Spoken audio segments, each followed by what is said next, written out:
Yeni yılın ikinci gününden herkese merhaba. Bu sene inşallah yıkıcı acılar yaşamadığımız bir yıl olur.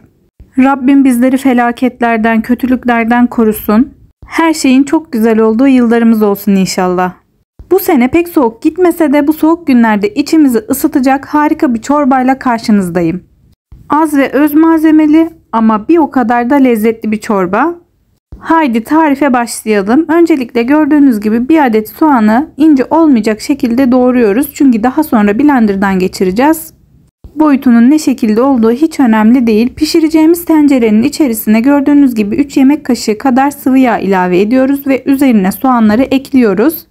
Hafif kızarana kadar da pişirdik. Gerçekten herkesin evinde olan malzemelerle yapacağız bu çorbayı. O kadar lezzetli oldu ki arkadaşlar, mutlaka denemenizi tavsiye ediyorum. Videonun sonunda da gördüğünüz çorbayı eminim çok beğeneceksiniz. Soğan kızardıktan sonra tepeleme dolu dolu bir yemek kaşığı unumuzu da kavurmaya başlıyoruz.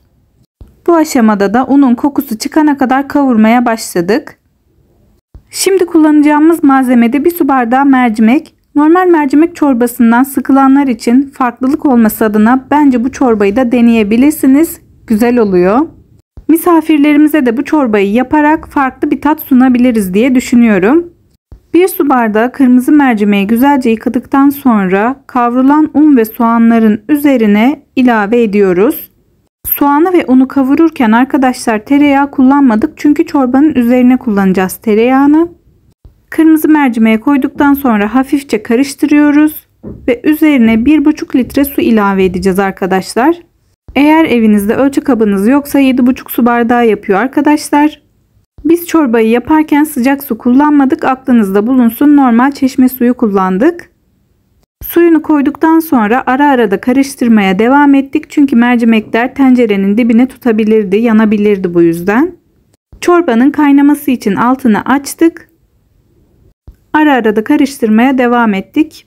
Tencerenin kapağını kapatırsanız daha çabuk şekilde pişecektir ama tencerenin kapağını kapattığımız zaman da taşma yaptı arkadaşlar, aklınızda bulunsun, bizim başımıza geldi, siz dikkatli olun.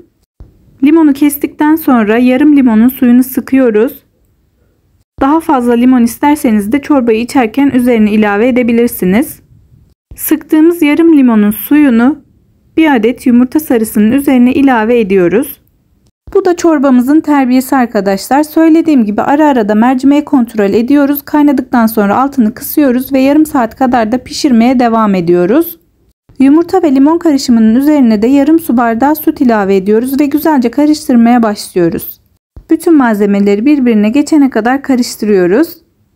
Ve çorbanın terbiyesi hazır. Üzerine yapacağımız sosu yapmaya başlıyoruz. Onun için de 1 yemek kaşığı kadar tereyağı kullandık gördüğünüz gibi. Kırmızı mercimek çok güzel pişti. Şimdi artık blenderdan geçireceğiz. İsterseniz bu çorbada tavuk suyu veya et suyu kullanabilirsiniz. Çok da lezzetli olur. Biz kullanmadık ama aklınızda bulunsun. O haliyle de hem çok lezzetli hem de çok şifalı olur. Gördüğünüz gibi blenderdan çekmeye başladık. Pürüzsüz olana kadar da işlemimizi yapacağız. Söylediğim gibi az ve öz malzemeyle çok güzel bir çorba yaptık. Son olarak da üzerine nane, pul biber ve tereyağı yakacağız. Çok nefis bir lezzet olacak. Çorbayı blenderdan geçirdikten sonra görüyorsunuz üzerinde köpükler oluştu. Şimdi bir kepçe yardımıyla da o köpükleri alıyoruz. Kepçeyle daha rahat alırsınız. Gördüğünüz gibi annem tek hamlede alıyor hepsini. Bunu denedikten sonra eminim evinizde yapacaksınız. Öyle bir çorba. Hem kolay hem de çok lezzetli. Daha ne olsun? Her evde bulunan malzemelerle rahatça yapabileceğimiz bir çorba. Tereyağı çok pahalı derseniz tereyağını çok az koyup sıvı yağla tamamlayabilirsiniz. Çorbanın terbiyesini ilave ediyoruz ve onu ilave ederken de karıştırmaya devam ediyoruz arkadaşlar. Altı kısık şekilde bu arada çorbamızın. Terbiyesini de ilave ettikten sonra biraz karıştırıyoruz ve altı en kısık şekilde bir 5-6 dakika kadar daha pişmesini bekliyoruz. Şimdi de üzerine yakacağımız tereyağına geldi sıra. Tereyağını eritmeye başlıyoruz ve çorbamızı gösteriyorum. Gördüğünüz gibi kaynadı. Altını kapatmadan önce de 1 tatlı kaşığı kadar tuz ilave ediyorum. Tuzunu da güzelce karıştırdıktan sonra çorbamın altını kapatıyorum. Ve sıra eriyen tereyağına geldi. Tereyağının üzerine de 1 tatlı kaşığı nane ve 1 tatlı kaşığından biraz daha az pul biber ilave edip karıştırıyorum. Damak zevkinize göre farklı baharatlar da ekleyebilirsiniz. Tamamen size kalmış tercihi. Tereyağı zaten eridi. Üzerindeki baharatlarıyla da kısık ateşte şöyle 1 dakika kadar karıştırıyorum. Ve bu işlemi de tamamlamış oluyorum. Arkadaşlar çok fazla yakarsanız baharatlarınız yanar. Buna da dikkat edin. Acı tatları olur.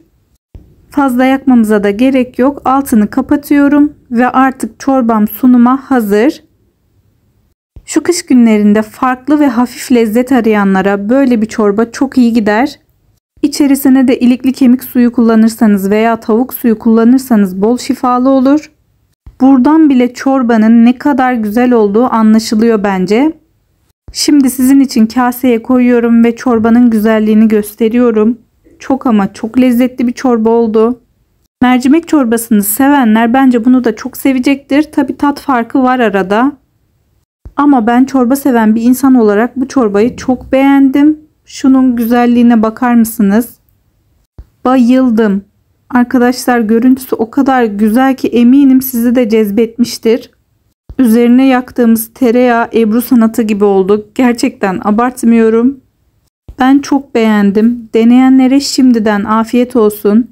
Yeni yılda da Rabbim isteklerimizi gerçekleştirebilmek için bizlere güç kuvvet versin. Sağlık, sıhhat, huzur dolu nice senelerimiz olsun. Huzurla etrafında toplanabildiğimiz yemek masalarımız olsun sevdiklerimizle birlikte. Lütfen kanalımı arkadaşlarınızla paylaşmayı, videoma yorum yapmayı unutmayın. Herkese iyi günler.